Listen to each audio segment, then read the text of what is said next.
Najdobar ženski Adria stand-up komičar za 2013. Fenomenalната Marina Orsak.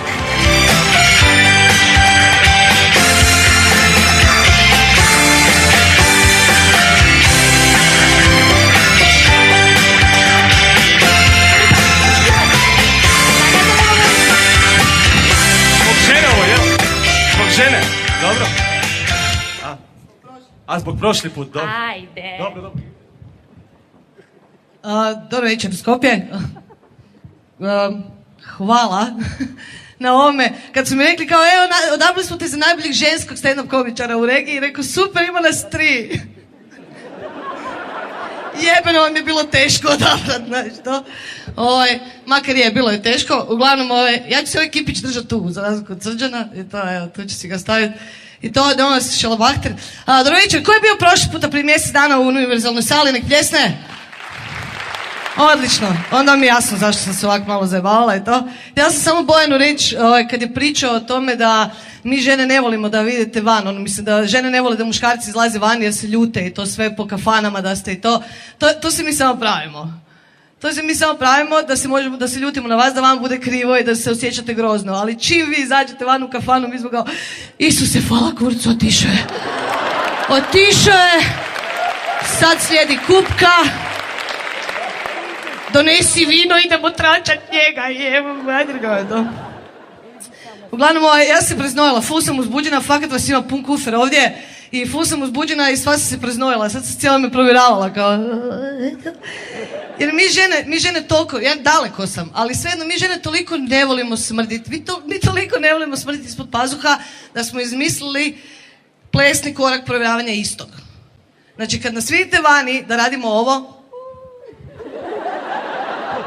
to nije plesni korak. I mi smo sad došli autom i super nam je bilo se voziti, pogotovo od tamo od Vranja do Skopja. Znaš, baš sam razmišljala kao, vidi koliki je Aleksandar, a vidi ceste, znaš to. Ali uglavnom, inače se vozimo željeznicama, često moramo ići u Sloveniju hrvatskim željeznicama i ne volimo se voziti željeznicama iz tog razloga što, ne znam da znate, da zbroj svih vlakova u Japanu, koji je pun kurac veći i od Makedonije i od Hrvatske zajedno, zbroj svih vlakova u Japanu koji kasne u godini dana je 20 minuta. Znači 20 minuta svi, zato rade harakiri tamo i to sve. U Hrvatskoj, ovo je dokazana činjenica, u Hrvatskoj zbroj svih vlakova koji kasne u godini dana je 20 godina. 20 godina mi zakasnimo u godini dana i nije ni čudo da se niko ne voli voziti željeznicama. Osim što tamo kasne, užasno je dosadno, ništa se ne dešava, smrti na željezničkom kolodvoru i jedina stvar koja promijeni tu monotoniju na željezničkom kolodvoru je onaj energični glas tete iz zvučnika koji se javlja kad vlak kasni i kao... Poštovani putnici, vlak iz smjera Beograd, Slavonski Brod, Ljubljana, Miha stiže na kolosijek. I normalno da se niko ne voli. Što ne bi bilo puno bolje da na tim radnim mjestima rade neki ljudi koji se bave animacijom i sad ti čekaš vlak, muzika trešti iz zvučnika, čekam vlak, dijele se Red Bullovi, trube se dijele i jednom vlak kasni i čuješ iz zvučnika, svi koji čekate vlak za Skopje recite yeah! Vlak malo kasni, ali to nema veze jer se mi šta? Dobro zabavljamo! Iz Skopje, tako bi nam trebalo biti. Hvala.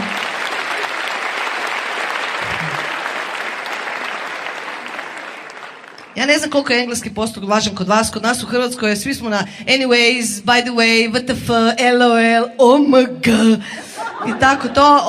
I nisam znala koliko je taj engleski postok bitan dok nismo imali jednog stranog izvođača u Zagrebu koji je nakon svog nastupa prodavao knjige. I svaka žena koja je došla kupiti knjigu, svako je pitao what is your name and whom should I write it to? I svaka je normalno rekla my name is Ivana, dear Ivana, my name is Gordana, dear Gordana. I onda je došla jedna zbog koje je meni bilo neugodno što sam iz Hrvatske. I onda je došla i on kao what is your name? Well, my name is Pearl, actually in Croatian it's Biserka.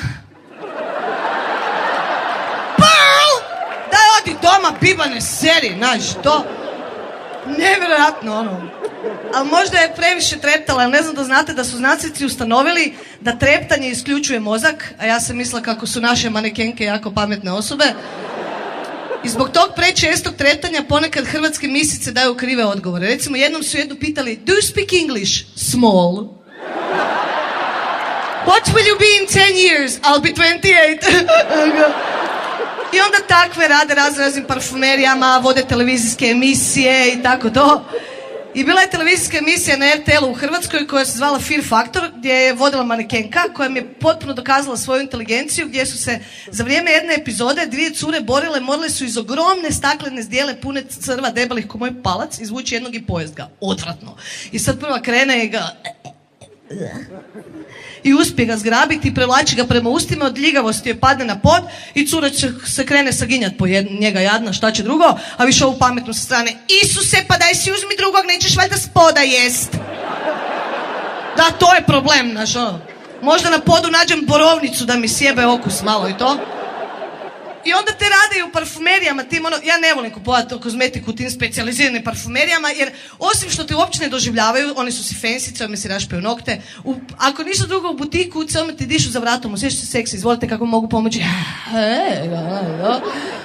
Ove te uopće ne doživljavaju i ono što je najgore, ne zna svako izgovarati imena tih proizvoda, ne zna i ne treba se osuživati nas zbog toga. Dođe me neki dan u parfumeriju kao, prostite moja, može ovaj Givenchy parfem? I ono burioj sjajilo za usta i žena me pogleda kao mislite na Givenchy i Bourjois? Mrnjenje.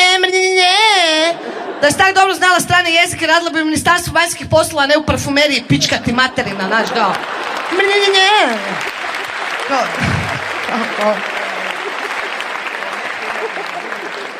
Moram nešto podijeliti s vama, ovo uopće nije u fori, ali moram nešto podijeliti s vama. Bila sam neki dan kod zubara i znate ono,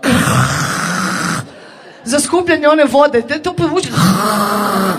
povuče vam sve. I onda sam razmišljala, ja sam osoba koja se ful lako napali. I kad se ful lako napalim, ful se lako navlažim. I nije lako hodat sa špljop. I da si u kinu i gledaš eroski film i kao, jebojte da... Može. Sorry, sad će vam to svima biti u glavi kad dođete kod zubara, ali kaj da vam ja radim? Uglavnom... No.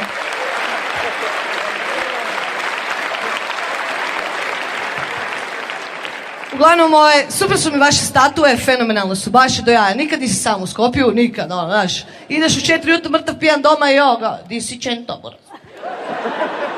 Dođeš na onaj jedan most gdje je cijeli tulum, njih 50 gore, ti matere! Znaš, fakat ih je puno, znaš. I sad statue su neka sad vaša nova stvar, ali znate kad neko kaže lijep si kao grčka statua, to nije kompliment iz jednog jedinog razloga, a to je zato što sve grčke statue imaju ovak mali kurac. Ovak mali smokić.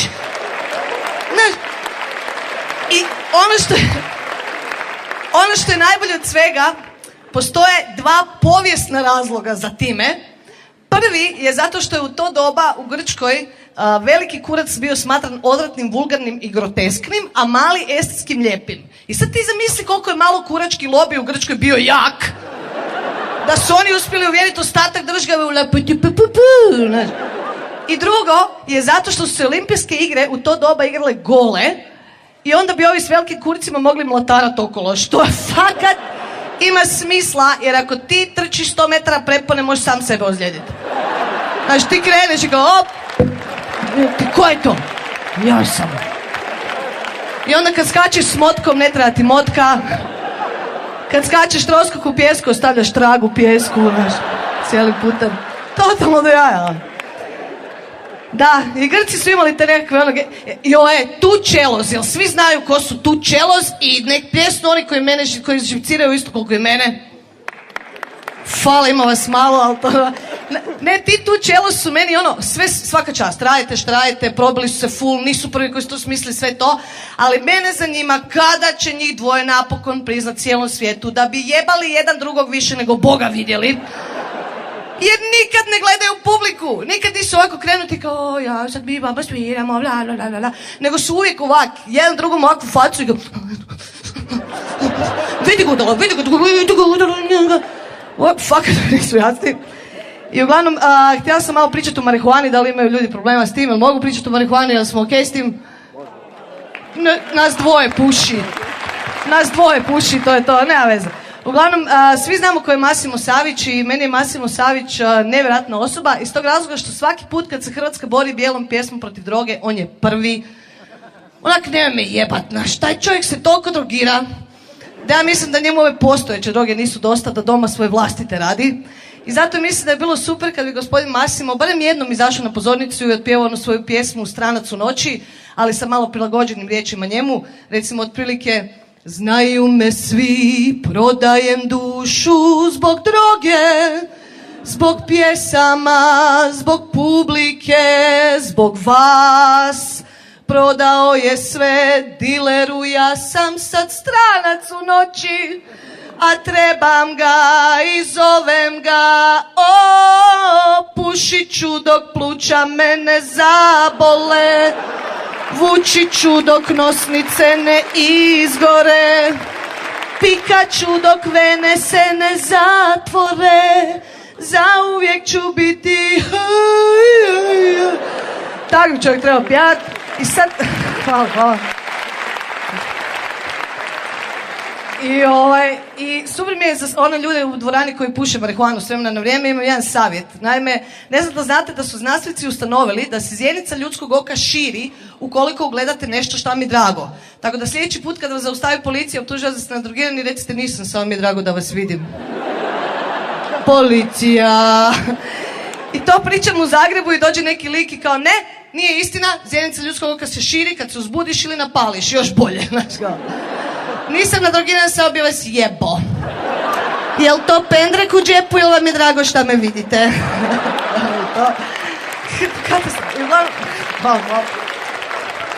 I često odemo u Sloveniju i nastupamo na Cannabis Festu i jednom su nas u Sloveniji pitali šta mislimo da je prvo nastalo, pušenje marihuane ili proizvodnja stvari iz marihuane. Jer oni u Sloveniji rade sve. Kuće, odjeću, obuću, knjige, sve. Fakat rade od kanabisa, od konoplje, sve.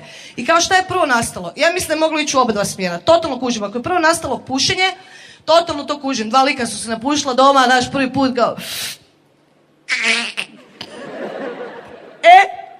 Ovo je predobro, hoću to na sebi, ispod sebe, oko sebe, svugdje. I onda je nastala proizvodnja. Ili su prvo su sagradili kuću, liku se zapali kuća, on izletava na dvorište. Dolazi susjed, kaj ti se kuća zapala? Aha, hoćemo i tvoju zapalit. I to, tako da moglo je fakat ići u oba dva smjera. I sad, hvala. I sad kad pušiš sve emisija, to znate, sve emisije, sve je nemoguće, da sve. I mene sad pošalju u metro da kupim WC papir, a metro je zemlja WC papira. I uđem unutra i fakat svi moguće, i gledam po onom hodniku kao jednoslojni, dvoslojni, trojslojni, šmirgl papir, ne, to nije krivo, to. I nađem WC papir koji se zove Ulala. Ulala, kakve to veze... I onak, razljutilo me to, dolazim na blagajnu i kao, ulala, ozbiljno, žena jedna kao, ne znam, ja ništa, ding, ding, ding, ding, sjedem se s njim u auto, gledam ga na semaforu, ulala, ozbiljno, nema me, dođem doma, idem obaviti nužnu, sjedem se, pobrišem se, ulala. Odmah mi je postalo jasno. I u jednom trenutku sam skužila da mi svi radimo nešto za vrijeme druge nužde, što je full neprirodno, ali nama full prirodno, a to je... Jer ako ne pogledaš, kako znaš da si gotov? Mene više...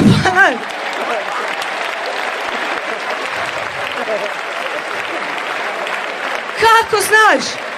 Mene više plaše oni ljudi koji su kao... Gotov sam, ne.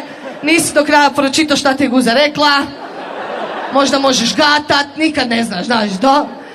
I sad bih za kraj htjela mi svičiti, imaju dvije reklame koje napisuju među ciruju, jedna je u vezi WC-a, reklama za Harpik WC školjku, ne znam da li imate kod vas.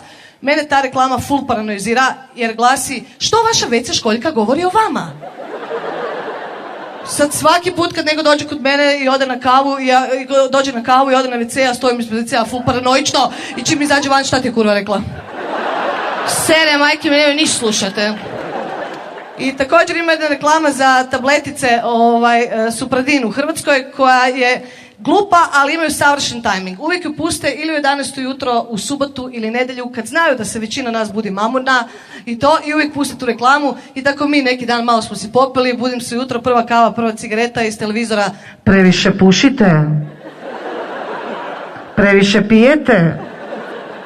Ne spavate dovoljno zbog prečestih izlazaka? Supradin tabletice, još se i kljukajte, super znaš. Ta reklama je toliko glupa da ja mislim da bi trebala glasiti previše pušite, previše pijete, ne spavate dovoljno zbog prečestih izlazaka, mogu se ja družiti s vama. A ja se nadam da ćete se družiti sa mnom i sljedeći put. Hvala vam puno Makedonija, bili ste divni kao i uvijek. Bok!